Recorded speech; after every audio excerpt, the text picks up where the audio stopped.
How to remove name on iPhone. To get started, first of all go ahead and open up the Settings application on your iPhone.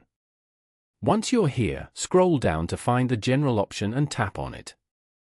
General manages your overall setup and preferences for iPhone, such as software updates, device language, CarPlay, AirDrop, and more. Inside the General menu, tap on About at the very top. This section provides an overview of your device's information, such as its name. Tap on the Name option, which is the first one in the list. On this page, simply tap on the cross icon on the right side to remove the current name. If you go back, you will see that you have now successfully removed your iPhone name. Following these steps, you can easily remove your iPhone's name. Thank you for watching.